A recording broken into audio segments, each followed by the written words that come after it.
An apparently ordinary high school boy meets an absurd twist of fate. He's unexpectedly reborn into a fantasy world under circumstances so ridiculous they're almost comical. Assigned the mission of defeating the Demon King, he's promised a partner to assist him, a goddess whose incompetence quickly becomes clear. What at first seemed like a blessing turns out to be far more troublesome than helpful.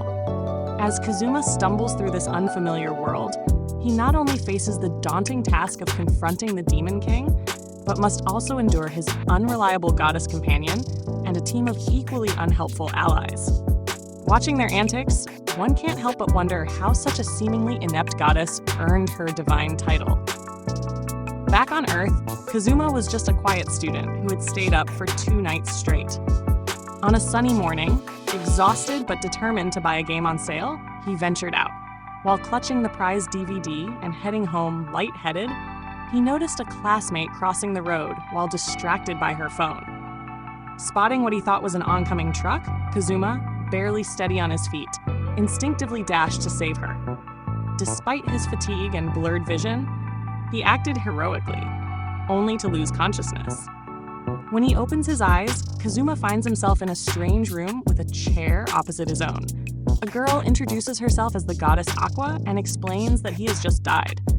Kazuma's first concern is whether the girl he tried to save survived. Aqua assures him she's perfectly fine, then cruelly adds that the tractor, not a truck, would have stopped on its own, making his sacrifice unnecessary. To make matters worse, Kazuma didn't even die from being hit. He died from shock after panicking and embarrassing himself. His family, doctors, and even strangers laughed at the absurdity of his death. And now, even a goddess is mocking him. Aqua, relishing his humiliation, tells him that heaven is dull. No television, internet, or games. Seeing his dismay, she tempts him with a proposal. He could start over in a fantasy world, retain his memories, and take a powerful weapon or ability to aid him in defeating the Demon King's forces. She warns, rather casually, that the knowledge download he'll receive about the new world could erase him entirely if it's too much for his mind. Irritated by her mocking tone and arrogance, Kazuma makes a mischievous choice. Instead of selecting a weapon or skill, he chooses Aqua herself to accompany him. Before she can protest, another goddess appears to grant his wish, and the reluctant goddess finds herself dragged into Kazuma's unpredictable adventure. For the moment, Aqua laments that she has no idea how to defeat the Demon King and bursts into tears, while Kazuma can't help but chuckle at her misery, feeling a petty sense of satisfaction. In his mischievous glee, he doesn't even notice that the special ability he received is practically useless. Aqua sulks as they arrive in town, while Kazuma, eager to leave his shut-in past behind, declares that they need to join a guild, register as adventurers, and find somewhere to sleep. Aqua, surprised by his sudden sense of responsibility and confidence, wonders when this introverted gamer turned into a capable leader. Perhaps she should think twice before insulting the very person who brought her into this mess. When they reach the guild to register, reality hits. They weren't given any money to survive in this world. Kazuma asks Aqua for some spare cash, only to discover that she's just as broke as he is. Regret begins to creep in. The two of them sit gloomily at a table until Aqua decides to approach an old religious man, hoping he'll recognize her as the great goddess Aqua. Unfortunately, the man believes she's a subordinate of his own deity and offers her a small donation out of pity. Embarrassed and wounded, Aqua trudges back, questioning her own worthiness as a goddess, and Kazuma silently starts to do the same. They finally complete their registration and have their stats checked. Kazuma imagines he'll have outstanding stats that will impress the entire guild, only to discover that nearly all of his attributes are below average, except for intelligence and luck.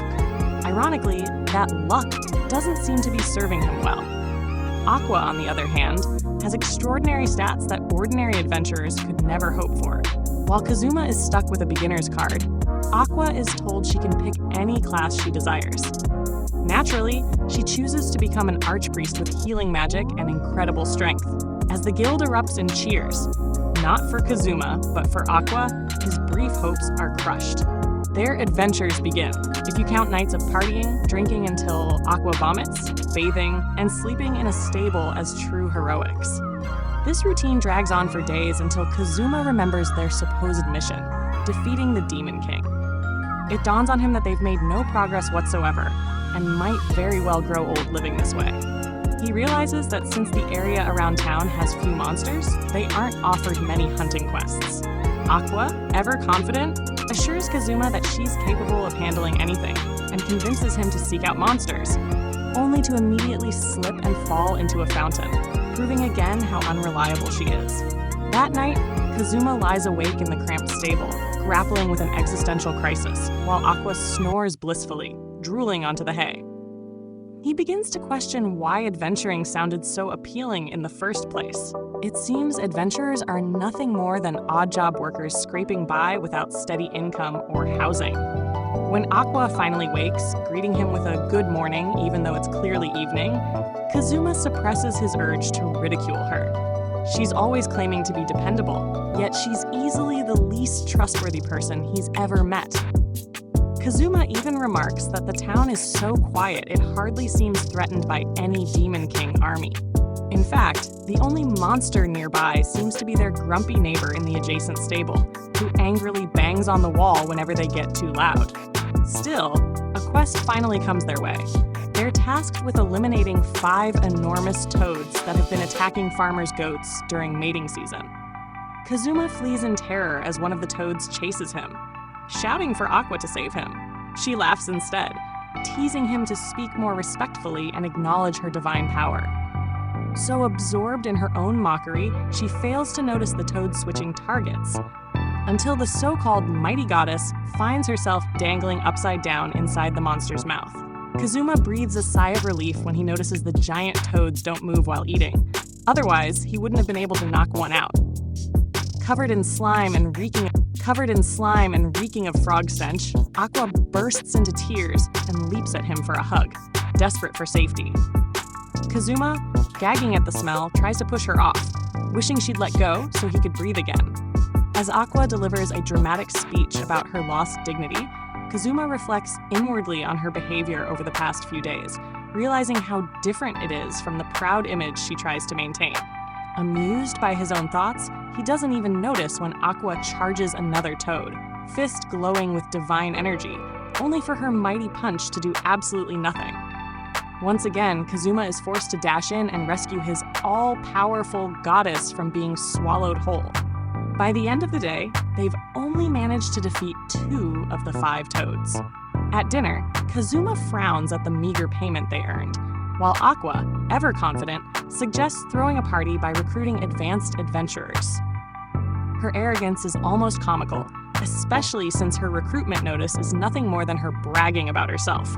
Just when their spirits begin to sink, a young girl named Megumin makes a grand, overly dramatic entrance. Declaring herself an arch-wizard with advanced magic, the petite sorceress tries to intimidate them, but her efforts fall flat, especially when she faints from hunger, having survived 3 days without food. Aqua eagerly welcomes Megumin to the party, and the next day, Megumin unleashes her famous explosion spell. The blast is spectacular, leaving Kazuma genuinely impressed, until it exhausts her completely, making her easy prey for another giant toad. As Aqua ends up in a frog's mouth yet again, Kazuma grabs the limp Megumin and runs, burdened not only with his new teammate, but with the realization that both of his companions are equally hopeless. When they try to persuade Megumin to learn a different spell, she refuses, declaring explosion to be her one true passion. Since nobody else wants to recruit her, she clings to Kazuma's party like a stubborn leech. Even though his stats improve from the fight, Kazuma feels defeated as he contemplates splitting their meager earnings 3 ways. His gloomy thoughts are interrupted by a striking woman named Darkness. Not actual darkness, but a crusader with a powerful aura. At first intimidating, she suddenly shifts to a pleading tone, begging Kazuma to let her join his party. It seems his previously dull, reincarnated life is quickly filling with eccentric personalities. Darkness, far from a tragic figure, reveals she has an unusual taste for pain and humiliation. Though undeniably beautiful, her sword skills are abysmal.